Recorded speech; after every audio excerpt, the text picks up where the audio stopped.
¿Qué les? Me parece que es muy prudente hablar de lo que se está negociando aquí en Washington respecto a la imposición de aranceles a las exportaciones mexicanas. Y esto lo digo porque en el caso mío he tenido demasiadas críticas, me parece que infundadas, a los argumentos que he sostenido en mis participaciones con los medios de comunicación en los cuales trabajo en México, al hacer, digamos, una crítica al gobierno de Andrés Manuel López Obrador de lo que está ocurriendo. Y creo que se debe sustentar lo que está pasando, no nada más es decir, hay que actuar conforme a lo que dice el presidente de México. Nuestro país necesita de acciones pragmáticas, y esto no quiere decir que yo esté criticando o que esté denostando en contra de López Obrador. Ya incluso me están acusando de estar defendiendo al sexenio corrupto de Enrique Peña Nieto. Vamos a poner las cosas en contexto y en la realidad. Esta mañana, en la conferencia de prensa en la embajada de nuestro país en Washington, el secretario de Relaciones Exteriores, Marcelo Ebrard, nos informó a los medios de comunicación que él tenía 80% de expectativa de que se llevaran a cabo las pláticas, no dijo acuerdo, con el gobierno de Estados Unidos, especialmente con los representantes de la Casa Blanca, para poder tener la posibilidad de evitar que se impusieran los aranceles el próximo lunes del 5%, como ya amenazó Trump, a las exportaciones mexicanas.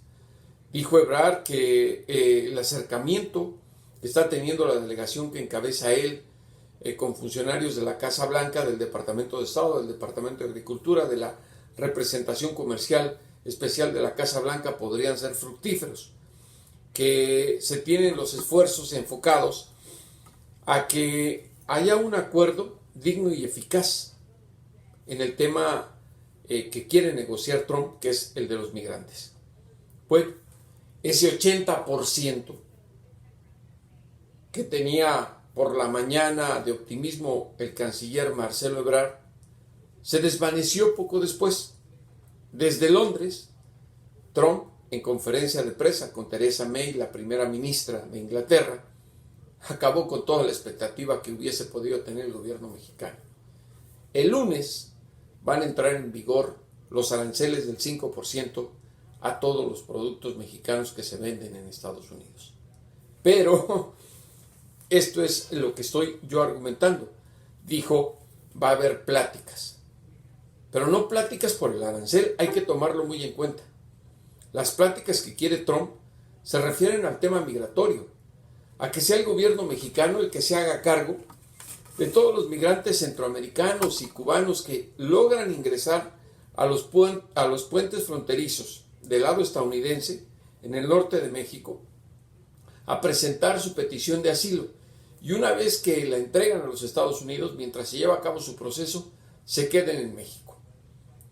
El tercer país seguro es lo que quiere Estados Unidos a cambio de evitar los aranceles. México, de alguna manera directa o indirecta, ya lo está haciendo. Nos han dado a conocer que de estos centroamericanos que ya presentaron su petición de asilo, 8,835 han sido regresados por las autoridades de Estados Unidos a México y están en nuestro país. Ahora, vamos a poner las cosas en perspectiva. 5% de arancel, aunque es la conformación de la guerra comercial, no es tan grave. Lo que está haciendo Trump es saber cuánto aguanta México hasta que ceda en materia migratoria.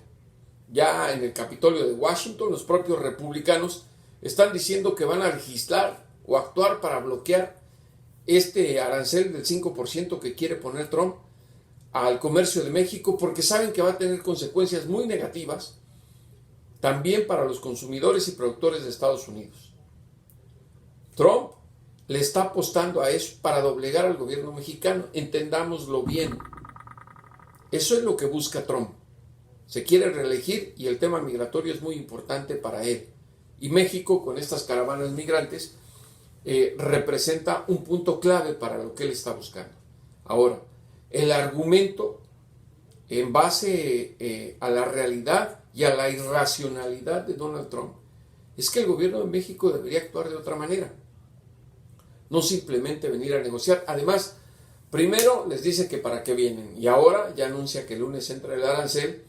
Me parece que el gobierno de AMLO debería tener ya bien definido un plan B, que espero lo tenga, y es de aplicar medidas de reciprocidad, es decir, aplicar aranceles a las exportaciones de Estados Unidos al nuestro en sectores clave de la productividad estadounidense. En algunos estados, no a todos los productos como lo va a hacer Trump. En el sector agrícola, por ejemplo, México es uno de los grandes consumidores de maíz de los Estados Unidos, de sorgo, de trigo, de soya. Los republicanos están preocupados porque al encarecérsele las cosas a Estados Unidos, el votante de este país vota en contra de quien les está causando mal a su bolsillo. Y Trump eso podría provocar. Entonces, me parece que el gobierno mexicano también debe poner sus condiciones, no nada más Trump de decir, me para la inmigración y el flujo de drogas y se acaba lo del arancel. México debería decirle, te voy a poner un arancel y también me vas a detener o a contener la demanda y consumo de drogas, que no está haciendo nada Trump en ese sentido, ni en materia de educación ni en materia de salud pública. Y ese es el argumento que tengo, no nada más es criticar por criticar al gobierno de López Obrador. Estamos viendo cómo están abusando de México, Trump desde Washington, y me parece que esa posición tan pasiva no encaja en este momento. Si ya los propios republicanos están reaccionando, ¿por qué México no? Ya nos dio con la puerta en la nariz a Ebrard y a los negociadores, y creo que es momento de actuar en consecuencia. No va a aguantar, no va a llegar al 25% que promete Trump. Recordemos, el 10 de junio es del 5%, el 1 de julio, si no se cumplen los caprichos de Trump, del 10%, el 1 de agosto del 15%, el 1 de septiembre del 20% y el 1 de octubre del 25%. No va a llegar hasta allá. Vamos a ver cuánto dura este arancel, pero de que entra en vigor ya lo anunció Trump el lunes. Así es que México, el gobierno de AMLO, tendría que tener una estrategia más pragmática y efectiva ante estas dentelladas de proteccionismo y de abuso de Donald Trump por un asunto que es simplemente su reelección en los comicios del 3 de noviembre de 2020. Hasta la próxima, y como siempre, a los criminales y a los corruptos, devuélvanos a ese México que nos arrebataron.